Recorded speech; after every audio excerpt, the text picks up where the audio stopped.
mais o ES, para nós, quanto mais transparência, mais diálogo, mais franqueza, melhor vai ser a relação. E o papel do MEC é exatamente esse, sempre ter uma atitude compromissada com a educação, sobretudo no que se refere ao diálogo com os movimentos, o movimento estudantil, o movimento docente, os movimentos sociais. Então, muito bem-vindo, todas as vezes que vocês quiserem. Daniel, você pode encaminhar, a Manuela, pela UBS, qualquer entidade representativa nacional, que nós estaremos prontos aqui para receber. Segundo ponto, sobre o cenário que nós começamos, o Daniel falou, a Manuela, a Beli, a Michele, e trataram de alguns temas do cenário que nós estamos enfrentando. Eu queria destacar algumas questões desse cenário. Em primeiro lugar, nós estamos enfrentando uma grave crise econômica internacional que está atingindo todas as economias do mundo. E o Brasil também está sendo atingido. É uma crise que tem o epicentro, a zona do euro, a Europa, mas ela já vem desde 2008. Nós tivemos uma forte recessão em todo o mundo, e também no Brasil em 2009. E no Brasil, essa crise atinge de forma mais amena, mas atinge, porque inclusive a China, que é o grande motor da economia mundial, está desacelerando fortemente o crescimento, e a Índia, atinge de forma mais amena o Brasil. Nós tivemos um governo que foi prudente na gestão da sua política econômica. O Brasil tem 370 bilhões de dólares de reservas cambiais. O Brasil conseguiu manter a inflação sempre dentro da meta esses anos todos. O Brasil tem espaço para reduzir juros e está reduzindo fortemente. Vocês estão com a menor taxa de juros da história documentada da dívida pública do Brasil. Isso é verdade, que a dívida pública pesa muito no orçamento. Olhem o que acontece, por exemplo, na Itália, que a dívida pública é 120% do PIB. Ou olhem o que acontece na economia americana, que a dívida pública é 100% do PIB. Ou olhem na Europa, que a dívida pública é 85% do PIB. E no Brasil, nós reduzimos a dívida líquida para 36% do PIB. Quando nós entramos no governo em 2002, a dívida estava em torno de 65%. Agora, tem uma outra solução para reduzir a dívida pública. Vocês lembraram do Collor, e vocês falam fazem 20 anos, estou me lembrando que eu fiquei 6 meses naquela CPI. No final do dia, que estava todo comunicado aqui em casa na rua, continuava dentro do Congresso Nacional, passei Natal, Ano Novo, semana, etc. Praticamente 6 meses trabalhando naquela CPI. O Collor achou que resolvia a dívida pública, que foi o confisco. Porque a dívida pública não é só capital especulativo. Toda a poupança das empresas, das famílias, passa pelo giro da dívida pública. Então você não consegue separar o que é poupança produtiva do que é o capital especulativo financeiro. A forma de reduzir sustentadamente, por isso que nenhum país tem solução mágica para a dívida pública, não seja gerar superávites e criar um ambiente de estabilidade econômica para que a taxa de juros possa cair. Só que hoje o Brasil, se colocar qualquer tipo da dívida no mercado internacional, vai pagar 1,5% de juros. A Itália paga 7% a mais hoje. A Espanha 6% a mais. Para mostrar a evolução que nós tivemos, porque eu venho de um tempo que nós nem crédito tínhamos. No meio dessa crise que nós estamos vivendo, a China emprestou 43 bilhões de dólares para o Fundo Monetário socorrer a Europa, a Rússia 10 bilhões de dólares, a Índia 10 bilhões de dólares, o Brasil emprestou 10 bilhões de dólares, e a África do Sul, que viveu o apartheid de todo o período colonial, emprestou mais 2 bilhões de dólares, mostrando a generosidade dos BRICS, dos países de desenvolvimento, em relação a uma crise que não tem nenhuma responsabilidade e que estão pagando uma parte da conta. Então nós vamos viver um período de crise. E como 2/3 do PIB mundial, 25% do PIB mundial é a Europa, e essa crise aqui de Japão e Estados Unidos, depende da resposta que eles derem ou não, o tamanho da crise que nós vamos enfrentar. Portanto, o governo tem que ser prudente para poder continuar a taxa de juros cair, reduzir o spread, baratear o custo da dívida e baratear o financiamento para a economia. Apesar disso, hoje, mais da metade do crescimento da economia mundial são os 5 países dos BRICS, que o Brasil faz parte disso. Quer dizer, enquanto nós estamos vendo a greve essa semana, já tinha reduzido o salário dos trabalhadores. cortando mais 20% dos salários dos trabalhadores, aqui nós estamos discutindo qual é o aumento que é possível dar. E com o nível de desemprego, que na Espanha, por exemplo, é mais de 50% da juventude desempregada, olha as taxas de desemprego que são as menores da história documentada do Brasil. Então, o governo tem responsabilidade para a condução da política econômica, tem que ter prudência nesse cenário e tem que pensar uma estratégia que seja consistente. E em matéria fiscal, não adianta você dar passos voluntaristas, porque depois você não sustenta a trajetória a médio e longo prazo. E o Brasil, se está conseguindo responder, porque nós somos prudentes. Queria falar um pouquinho da Rio+20, que foi tocado. Nós tivemos aqui 192 países. Todos os países da ONU vieram ao Rio de Janeiro. Tivemos manifestações da sociedade civil, 30 mil pessoas por dia na Culpa dos Povos, 20 mil pessoas visitando o PIR, onde estava o nosso portal lá do MEC, a nossa exposição, o Ministério da Ciência e Tecnologia. Tivemos manifestações das mais diferentes, sem nenhum incidente, mostrando a cultura democrática e a forma responsável que o Brasil organizou. E foi a maior participação da sociedade civil em todas as conferências da ONU. Tivemos 11 diálogos, que foi criação do governo brasileiro. Tivemos mais de 1.300 pessoas que votaram pela internet as nossas propostas. E conseguimos fazer um acordo, que é um alicerce, não é o teto, e nem é o limite, é o mínimo que as nações, abaixo da qual elas não poderão não fazer, entre todos os países, sendo que os países ricos não puseram um tostão para que os países da África, da América do Sul, da América Latina fizessem um acordo de compromisso voluntário na questão da sustentabilidade ambiental. Eu vi, inclusive, alguns chefes de Estado da Europa chegar aqui e falar: vamos criar a taxa Tobin para financiar o meio ambiente. E na semana seguinte, no G20, estavam defendendo a taxa Tobin, aquele imposto tipo o CPMF, o IOF, para financiar a crise dos bancos da Europa. Nós não. Fizemos nenhum tipo de demagogia e colocamos 6 milhões de dólares no PIGUMA e 10 milhões de dólares para socorrer as pequenas vidas e os países mais pobres da África. Só o Brasil, a China e os Estados Unidos só para esse segundo componente. Colocaram recursos porque os países ricos não puseram um tostão para que os países pobres assumissem os compromissos que assumiram naquela conferência. E o Brasil mostrou a liderança, a autoridade e o prestígio que teve e saiu bastante fortalecido daquele processo. Eu queria dizer, entrando agora no nosso tema, queria dizer o seguinte: eu, quando entrei na universidade, na USP, faziam 2 anos que a USP tinha sido transferida para o que é a cidade universitária. Ela antes estava na Maria Antônia e foi transferida para a cidade universitária. As instalações eram muito precárias. Geologia, veterinária, alguns cursos da USP ficaram em barracões de madeira durante pelo menos 10, 15 anos. Portanto, a USP já era uma grande universidade em termos de qualidade e ensino. Eu fui presidente do centro acadêmico, fundamos o primeiro DCE livre da USP, o DCE Alexandre Valmir.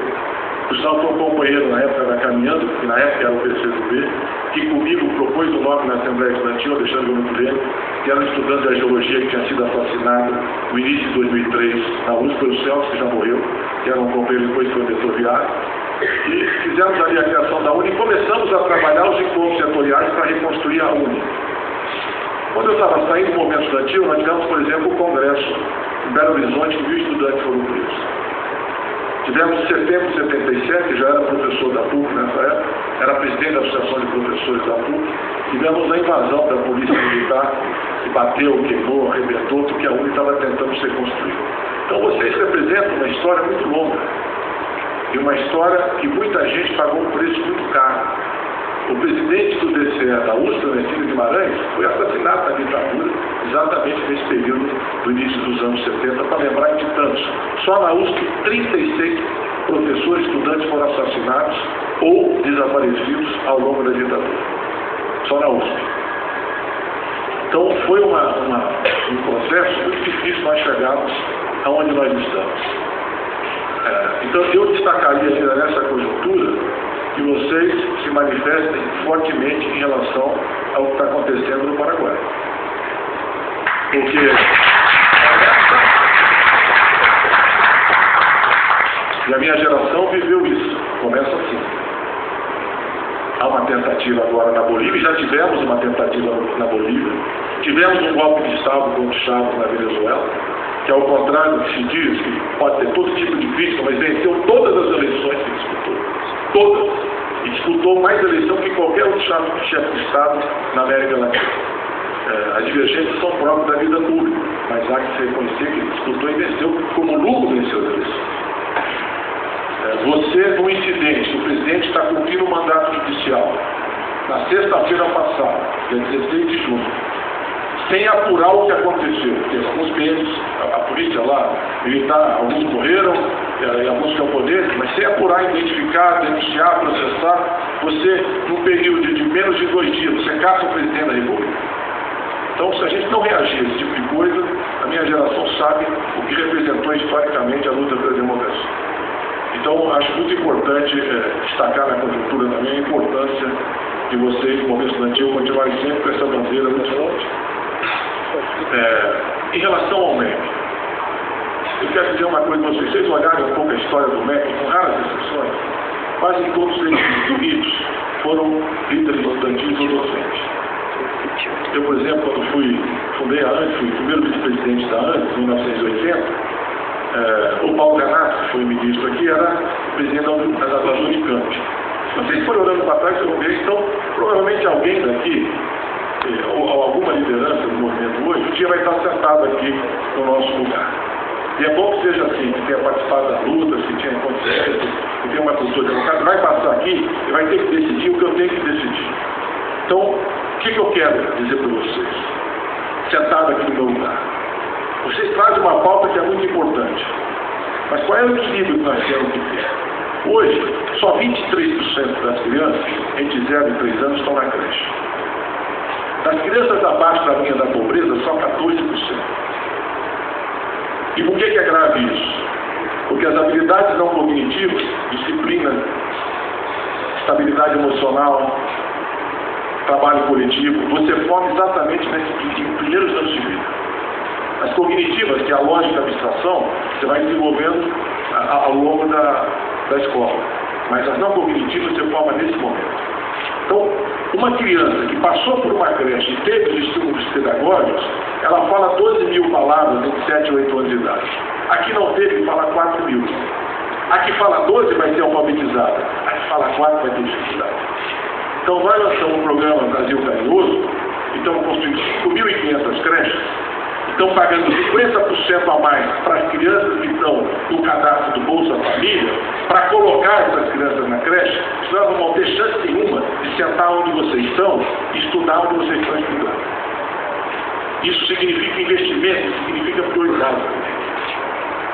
Porque a desigualdade começa ali, onde ela nasce, e você só diminui através da educação. Começa na creche, começa na pré-escola. Nós temos 80% dos alunos em pré-escola, 4, 5 anos, vamos chegar a 100% até 2016. Quando a gente entra no ensino fundamental, nós estamos fazendo mais educação. 30 mil escolas a mais esse ano. Por quê? Porque em vez de 4 horas de aula, eles vão ter 7 horas de aula. Discutindo direitos humanos, cidadania, português, matemática, ciência, complementando a formação. É um esforço muito grande do MEC. Pagar mais 3 horas de aula, alimentação, 3 refeições, docente, reestruturação das escolas, para poder melhorar a qualidade do ensino no ensino fundamental. Quando a gente chega no ensino médio, o que aconteceu? Metade dos alunos só hoje estão na idade séria adequada. A maioria dos alunos já não estão, ou já saíram, abandonaram a escola, ou estão com defasagem na idade séria. Por quê? Onde está a desigualdade? Lá embaixo, na creche e na alfabetização. No Paraná e no Rio Grande do Sul, quem é do Sul aí levanta a mão. 5% das crianças não se alfabetizam até 8 anos de idade. No Nordeste, quem é do Nordeste? 28% das crianças não se alfabetizam até 8 anos de idade. Alagoas, 35%. Maranhão, 34%. Pará, 32%. Quer dizer, uma entre cada 3 crianças não aprende a ler e escrever na escola. E não vão ter chance nenhuma no ensino fundamental, muito menos no ensino médio, vão abandonar a escola. E as desigualdades regionais estão ali, nessa questão. Então, quando você olha o Nordeste, tem 27% da população brasileira, mas só tem 13% do PIB brasileiro. Como é que você vai reduzir as assimetrias? Invertendo as prioridades. Então, o que foi o PNUD? Nós estamos hoje, por exemplo, fazendo um esforço imenso no Pronatec. É verdade que nós temos um ou outro problema nos institutos federais, mas nós criamos em 8 anos mais institutos federais nesse país do que os últimos 100 anos que eles existiam. 100 anos. Nós estamos lutando agora para chegar até 2014 com 600 mil alunos nos institutos federais. E qual é o papel dos institutos federais mais importantes no Brasil hoje? É o Pronatec, é fazer ensino técnico profissionalizante. Nós estamos com 1.200.000 trabalhadores, por exemplo, os pais do Bolsa Família, que precisam fazer um curso profissionalizante. E os jovens que não vão chegar onde vocês chegaram, que não vão ter o privilégio de sentar no banco da universidade, poder ter o ensino técnico profissionalizante para disputar alguma vaga no mercado de trabalho. Essa é a função prioritária dos institutos federais. E as reivindicações têm que ser vistas dentro do Brasil desigual que nós vivemos. Das desigualdades que nós temos na sociedade. Por que eu disse tudo isso? Porque o MEC, há 8 anos atrás, só 20% da verba do MEC ia para o ensino médio fundamental, para a creche e educação infantil. Hoje é metade. E vocês têm capacidade de mobilização, vocês têm força, os docentes param as universidades, têm espaço no meio de comunicação. Eu nunca vi uma criança de 3 anos conseguir fazer isso. Ou um pobre do ensino fundamental, dos 7, 8 anos, chega aqui e fala assim, ó, eu não aprendi a ler e escrever na escola, porque nunca deram prioridade para aquilo que deveria ser a nossa prioridade. Então, apesar das pressões, um dia vocês vão chegar aqui, a minha responsabilidade é diminuir as desigualdades regionais e sociais nesse país, e nós só vamos fazer isso com a educação. Portanto, a nossa prioridade é creche, ensino fundamental, ensino médio, e nas universidades e nos institutos federais, é o reúne sim. É uma visão simplista.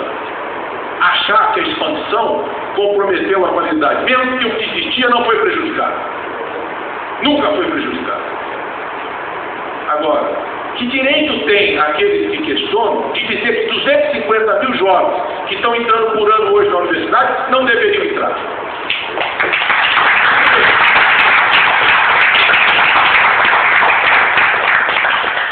Porque tem um certo esquerdismo que está sempre sonhando com o futuro para deixar a direita governar.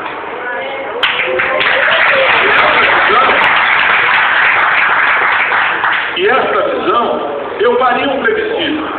Vamos fazer um plebiscito para os alunos que entraram na expansão, se eles preferiam que a gente suspenda a expansão e conserte todos os problemas que nós temos, para só depois eles voltarem a estudar, ou eles querem continuar estudando, tirar o diploma, ir para o mercado e enfrentar as dificuldades que estão presentes. Vamos fazer essa disputa. E eu garanto para vocês que eles preferem continuar estudando. Como eu preferi quando entrei na USP, entrei em 73. E sei, a fé da USP não é o que é hoje. Era uma casa de bloco de concreto e pintura tinha. Então, a educação, as condições de educação estão muito mais na relação professor-aluno, na qualidade dos professores, na estrutura didática, no tempo, na carga horária, do que propriamente nas instalações físicas, que são importantes e têm que melhorar. Então, dito isso, eu concordo integramente. O que nós fizemos? Só alguns dados. Nós tínhamos, até 2003, 45 universidades, 148 campos universitários. 114 cidades no Brasil. O que nós temos agora no final de 2014? Queremos ter 63 universidades, 231 campos e 272 municípios. Agora, qual foi o esforço de interiorização? Por que nós fomos para o interior do Nordeste, para o interior da região Norte, ou da região Sudeste, na região Sul? É muito mais fácil, Daniel, montar uma faculdade de medicina na cidade do Rio de Janeiro. Tem muito mais, a cidade tem mais médicos por habitante do que em Macaé. E você abre concurso e o médico não quer ir para Macaé, porque ele está lá na universidade, mas ele tem um consultório onde ele ganha muito mais do que qualquer salário que a gente possa pagar. Agora, você olha, por exemplo, alguns estados do Brasil não tem uma vaga de medicina. Nenhum curso de medicina. Ainda hoje, no Brasil tem 1,8 médicos para cada 1.000 habitantes. Argentina e Uruguai, mais de 3. Alemanha, Portugal e Espanha, mais de 3,5.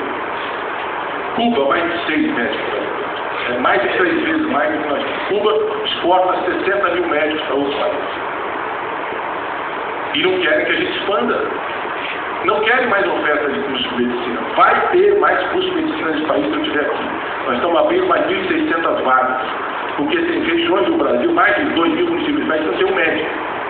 Você pode botar, o prefeito não tem, é lógico que tem problema de distribuição de médicos, mas falta médico e tem problema de distribuição de médicos. Porque os médicos estão aonde? Onde está o mercado, onde estão, porque você conhece algum médico hoje, por exemplo, raramente você pode encontrar um médico que não está empregado que não ganha bem, porque faltam médicos. E o município não consegue pagar o salário que é necessário. Alguma especialidade pediatra, por exemplo, obstetra, anestesista, está muito difícil você conseguir preencher a necessidade. Então, nós precisamos aumentar o número de médicos. Para chegar a 2,5 médicos em 2020, nós precisaríamos abrir muito mais vagas do que nós estamos abrindo. O primeiro médico vão formar daqui a 6 anos. Então, tem dificuldades? Então, os cursos têm. Nós reconhecemos que tem. Mas vocês imaginem fazer uma expansão de 250 mil vagas, mais do que dobrar a rede de institutos federais no período que nós fizemos, se era possível encontrar algum tipo de dificuldade. Isso quer dizer que vocês não têm que reivindicar que tem a qualidade, vocês têm que reivindicar. E nós vamos reconhecer as deficiências.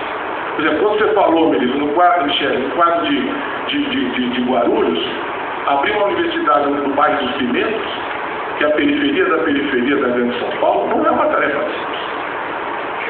Não é fácil.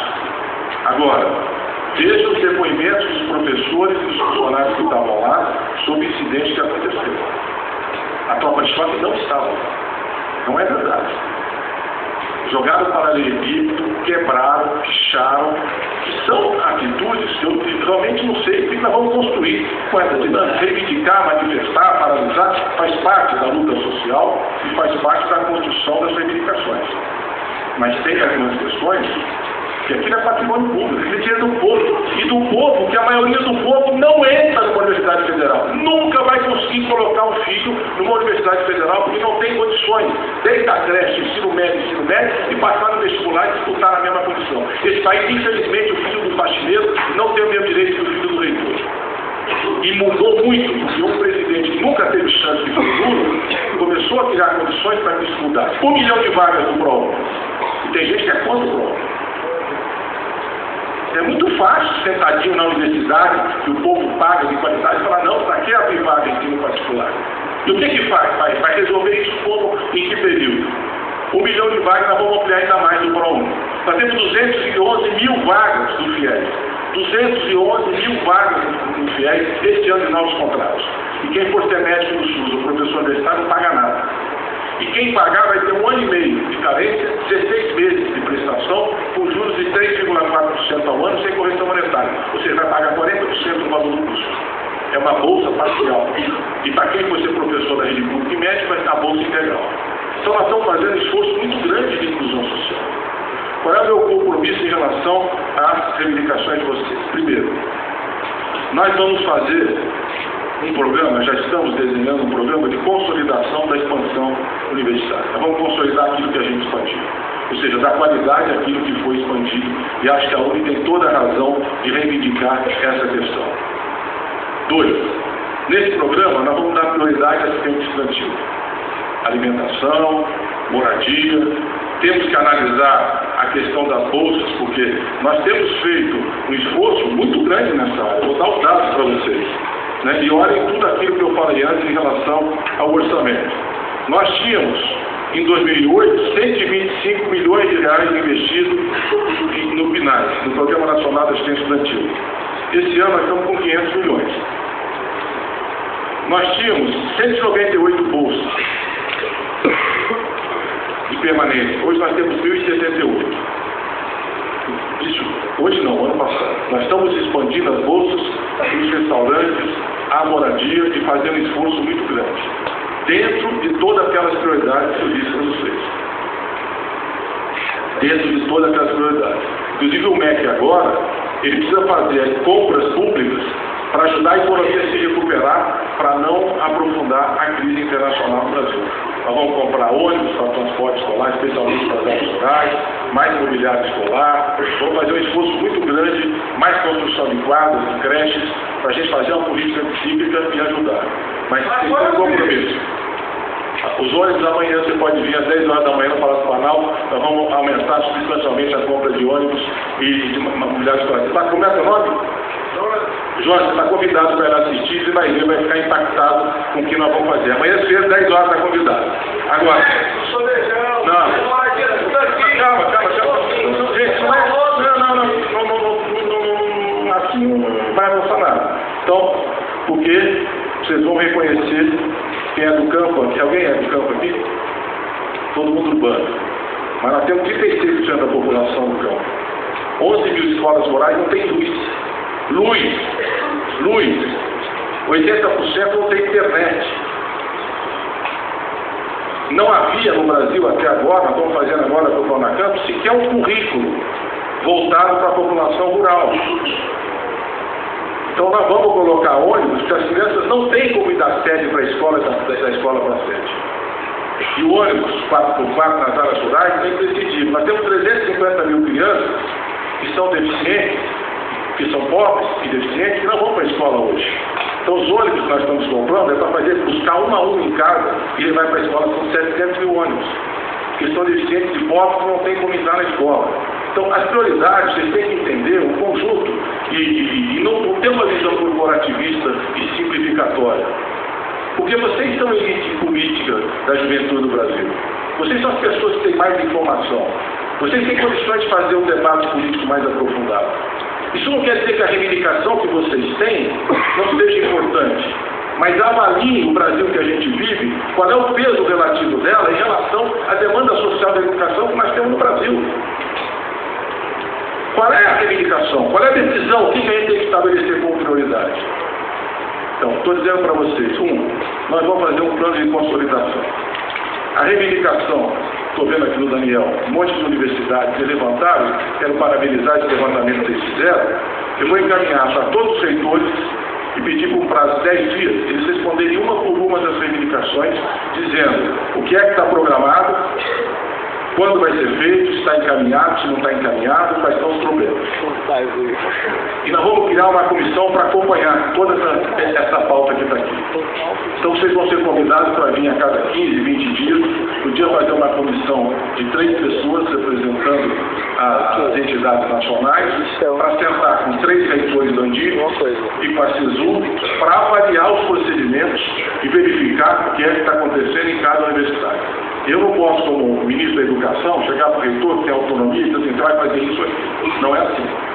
Quem decide a prioridade é a comunidade universitária, é o conselho universitário, é o reitor que foi eleito. O que eu posso é apoiar as iniciativas, acompanhar, fiscalizar o encaminhamento e avaliar a evolução desse programa. Então, nós vamos fazer isso, vocês estão convidados a participar. Nós vamos lançar esse programa de consolidação, vou encaminhar essas reivindicações que eu estou recebendo agora, para todos os reitores responderem no prazo de 15 dias, daqui a 15 dias vocês estão convidados para vir aqui, até 15 dias, e vai mandando, a gente vai sentando. Pode ser que eles mandem alguns anos, porque muita coisa a própria CISU já tem. Assim que eles responderem, vocês serão convidados no prazo máximo de 15 dias, a gente vai fazer a avaliação universidade por universidade. Vou pedir que eles encaminhem para a UNE e para o DCE também as providências que estão tomando, para que cada entidade centralizada tenha as informações e a UNE possa ter as informações na hora de sentar na mesa e fazer a avaliação do que está sendo encaminhado, com o que vocês estão vivendo lá na ponta, porque nós nem sempre temos essa capilaridade que vocês têm, e nós faremos essa comissão de acompanhamento de todas as verificações que estão aqui.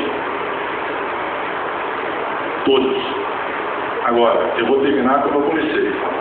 Um dia um de vocês vai sentar aqui. Será seguramente uma liderança tem sido assim na história do MEC. E vai ter que pensar que Brasil que a gente quer. E o Brasil que a gente quer é um Brasil com mais distribuição de renda e com mais justiça. Portanto, aqueles que são contra a inclusão educacional, ou acham que porque pobre está entrando na universidade vai comprometer a qualidade, a história vai cobrar caro, porque não é verdade. As pessoas não têm talento porque são ricos ou pobres, e algumas têm oportunidade e outras não. Então, a nossa política vai ser continuar ampliando a inclusão social, com cota racial, com cota social. Estamos aprovando agora uma lei que 50% dos alunos da escola pública. A gritaria vai ser muito maior. Porque quanto vamos botar 50% do nosso da escola pública para a universidade, vamos ter ainda um debate muito mais intenso no Brasil, mas o Senado está terminando a votação e isso vai mudar também toda a lógica do ensino superior no Brasil. É meritocracia, mas é a meritocracia que contempla os dois lados da balança e com cota racial para a gente superar também com políticas afirmativas, vai ficar essa história. Então, essas políticas vão continuar avançando, nós vamos trabalhar intensamente para aprimorar esses programas. Nós temos alguns programas novos que vocês têm que valorizar, como Ciência Sem Fronteira. Nós estamos aí esse ano com mais de 20 mil bolsas nas melhores universidades, um ano de bolsa sanduíche, e pode, inclusive, fechamos ontem, essa semana, agora sexta-feira passada, com a China, 5 mil bolsas para a China, 250 bolsas, 5 mil vagas, tem 250 bolsas, e fechamos as principais países, melhores universidades do mundo, e já lançamos editais dos Estados Unidos, Alemanha, França, Itália, estamos fazendo agora em Coreia, Holanda, Bélgica, segundo edital. E no caso das condições da ciência estudantil, ela vai ser prioridade no nosso programa de consolidação da expansão. Vocês estão convidados a monitorar junto com a gente quinzenalmente ou mensalmente, a comissão depois definirá seu calendário de trabalho, mas eu garanto que no prazo de máximo 15 dias, vocês vão ter a resposta dos reitores e o MEC vai acompanhar e monitorar as indicações que vocês estão apresentando. Agora, quanto à nossa capacidade financeira, ela está dentro daquilo que foi estabelecido no orçamento. Algum acréscimo nós temos feito todos os anos em relação à assistência estudantil, mas pensem um pouco em tudo que eu disse e as imensas dificuldades que nós temos daqueles que não têm voz, nem vez e não tiveram historicamente na política educacional. E agora, mesmo que eles não estejam aqui, eles serão prioridade na nossa decisão. Muito obrigado.